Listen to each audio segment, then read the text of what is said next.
Oke teman-teman, kami akan menuju ke pantai. Ini adalah persiapan buat menuju ke pantai.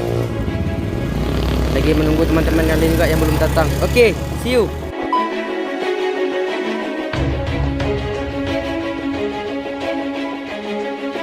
Setelah para alumni berkumpul, kami pun bergegas pergi ke lokasi. Kali ini kami memilih lokasi reunian di daerah Lunga, Pantai Lembu.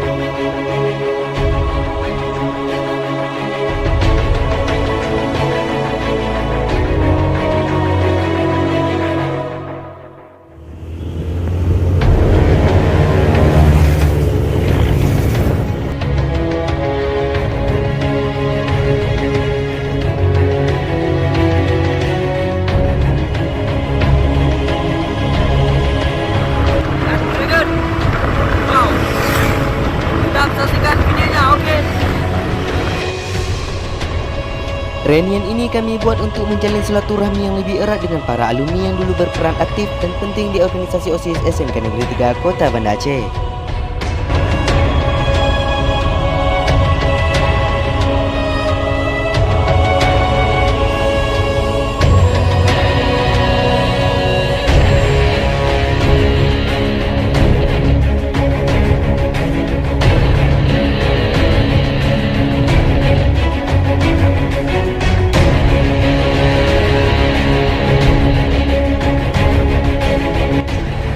Setelah sampai di lokasi, kami pun bergegas mengambil tugas masing-masing yang telah diatur sebelumnya. Di sini saya membagi dua tugas. Untuk laki-laki diberi tugas untuk membakar ayam, dan untuk para wanita mengambil tugas untuk membuat bumbu dan minuman segar. Peranan penting yang bisa kita dapat di sini adalah terciptanya kekompakan dan rasa persaudaraan.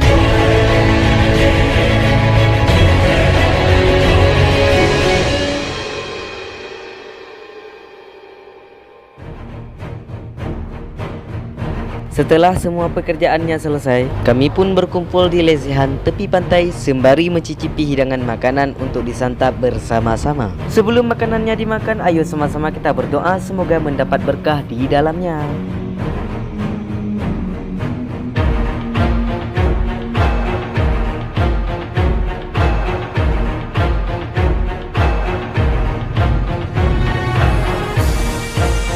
Baik, saya Hairullah R undur diri. Assalamualaikum warahmatullahi wabarakatuh.